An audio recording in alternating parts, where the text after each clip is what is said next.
After seeing and reading all the horrible, and I mean horrible reviews of Holmes and Watson, I had to ask the question, is Will Farrell done? I mean, think about it. When was the last time you saw a truly great Will Farrell movie or heard about a Will Farrell movie that had a ton of hype behind it? It's been a long time. So I went back in his filmography just to, kind of see where everything went. Are there movies that I'm missing? Because I'm a big Will Ferrell fan. But I really have a hard time naming movies that he's done in the last 5 years. And as I looked, at his history, what I found was that really he only had 10 years of greatness. And I was like, wow, I can't believe only 10 years. I mean, Will Ferrell's been around obviously longer than that. But 10 years of solid production in his most legendary stuff.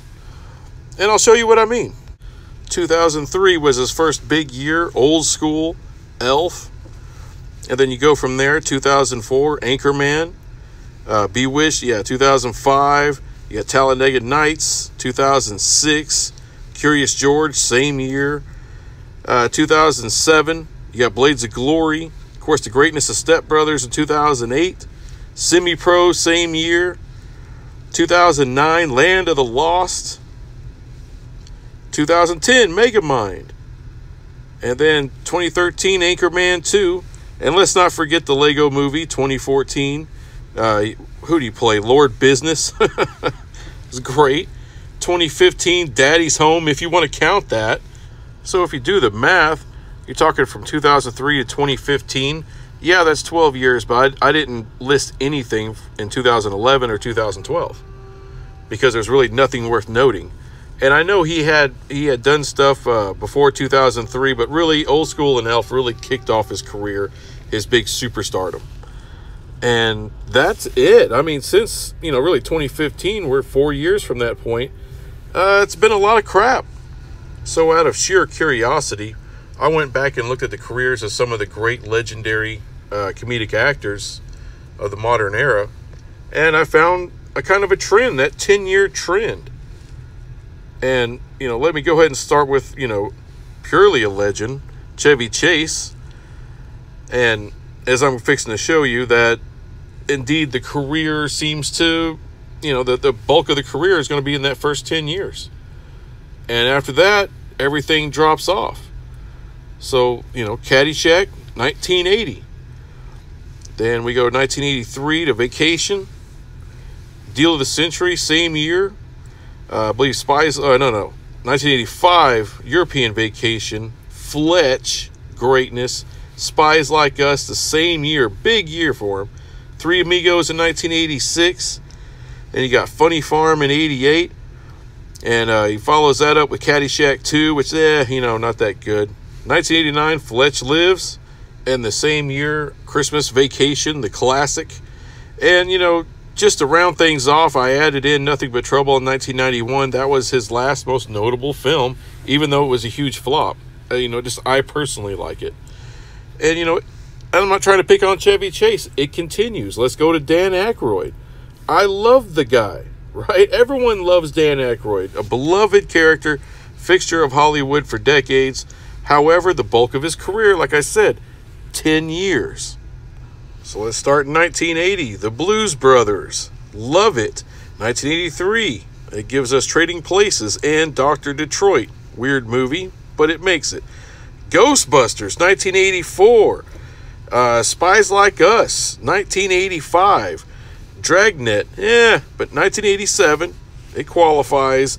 The Great Outdoors, 1988. Ghostbusters 2, 89, along with Driving Miss Daisy. Not a big part, but he was in it. My Girl, 1991, with Nothing But Trouble. Kind of crap, but, Coneheads, 1993. No one remembers it, but it was good. Exit to Eden, 94, along with My Girl 2. And let's don't stop there. We can go to my era. Adam Sandler. The dude ruled the 90s. Fantastic comedic actor. Of course, everybody hates him now. But he was the biggest thing for a long time. It's just been a long time since he had something huge, like Billy Madison in 95. Right after that, Happy Gilmore, 96. 98, The Wedding Singer. Same year, you got The Water Boy. Big Daddy in 99. Little Nicky in 2000. Underrated. Anger Management 2003. 51st Dates in 2014. You got Grown Ups in 2010. 2012, you got, what the hell, that Count Chocula movie? Hotel Transylvania. Damn it, that's what it was. Anyway, there's plenty of good examples there. However, there are exceptions to every rule. Just take a look at Eddie Murphy.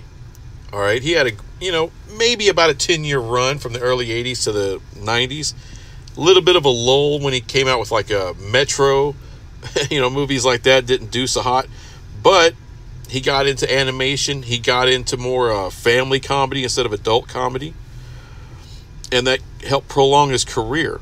Not to mention he's probably a top 5 stand-up comic of all time.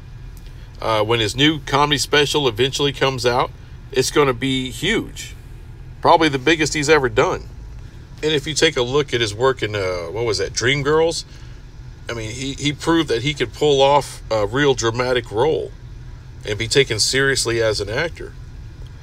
And even a lot of the early comedy stuff he did, it was a lot of action comedy, not just straight comedy. So, he's been around now for 3 decades. And speaking of decades, the late, great Robin Williams, like Eddie Murphy, he started out as a stand-up comic, but he really proved himself early on as a premier dramatic actor. If you take Good Morning Vietnam, that third act of that movie, I mean, that's all Robin Williams, and it was fantastic.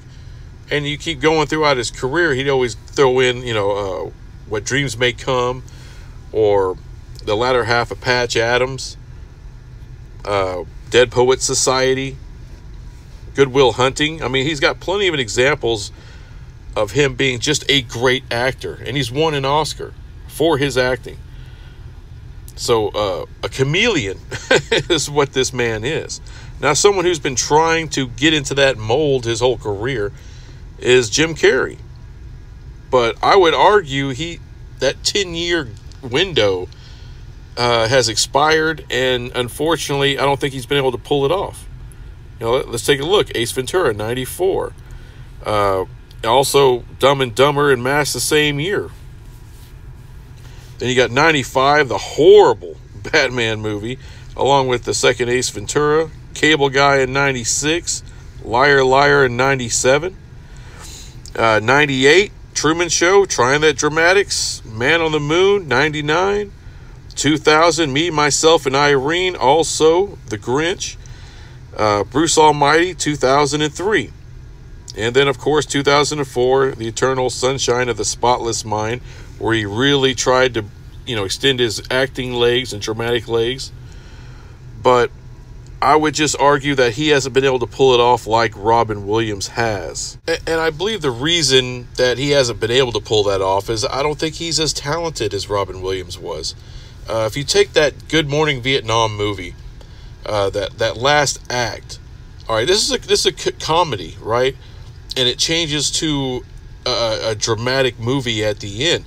But the only thing that really changes is Robin Williams. All right, he changes the entire tone of that movie.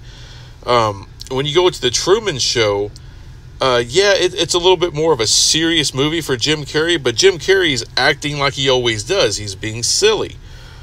What's different is the actors that are around him, the script, the style of the movie, how it's shot from the director. That's what really made that movie so different. And if you take Man on the Moon, that was supposed to be a little different. Well, Jim Carrey made, when he first started up, he did impressions. So he's pretending to be other people and being very funny doing it. So Man on the Moon is kind of something right in his wheelhouse. It's not really taking a risk. And the proof ultimately is in the accolades, the money made from Robin Williams in, Dead Poets Society or Good Will Hunting. Jim Carrey, no one really buys him as a serious actor. At least that's my opinion. And sorry for getting sidetracked. Let me continue on with my point and give you my final example, one that's a little bit newer, Seth Rogen. I'm a huge Seth Rogen fan, but he may be suffering from that same 10-year window. Now, let's start with the 40-Year Virgin, 2005. Then we got 2007, you got Knocked Up, along with Superbad. Not a big part, but, whatever. Pineapple Express, 2008, along with Zack and Miri Make a Porno. Funny People in 2009. Then you got Observe and Report, Green Hornet, 2011. This Is the End in 2013. Neighbors in 2014, along with The Interview. 2015 was A Night Before. Neighbors 2, 2016, along with Sausage Party. Now, if you notice, several of those years, like Green Hornet, that movie sucks. All right, Observe and Report, no one knows anything about it. Funny People was really good in 2009, but not a big hit. The Night Before, same thing, kind of a flop, a dud. The Interview was a complete clusterfuck. So he really didn't have that 10 years. Now, I know he's still going. He's still working. All these, most of these guys are all still working.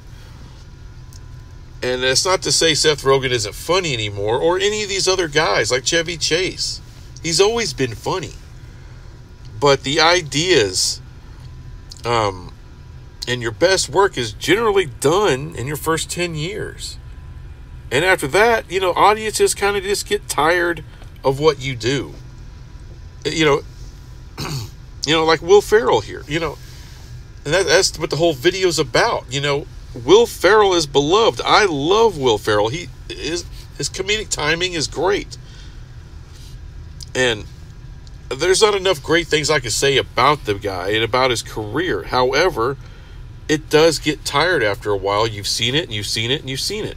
Say, like Adam Sandler, like I said, Chevy Chase before him, like Seth Rogen now. After a while, audiences just kind of turn it off because they're kind of done seeing you. And it's not, nothing, personal. It's just, they want to move on to the next funny guy that's coming up. And like I've shown, the only way you can really survive is if you can be diversified. Can you do stand-up comedy? Can you do serious work? I've never seen Will Farrell do anything dramatic. Maybe it exists, but it wasn't big enough to warrant anyone's attention or grab my attention. But, and given all that, I do think Will Farrell, at least a big part of his career, is over. Not that we're not going to get to see him in other things. The best he may be able to do is some co-starring stuff. But as far as him being the guy, all right, or the man, the headline of a movie, and having that movie be a huge hit, I think's over. Just like this video. So, thanks for watching. I'll come back with some other BS sometime. Bye.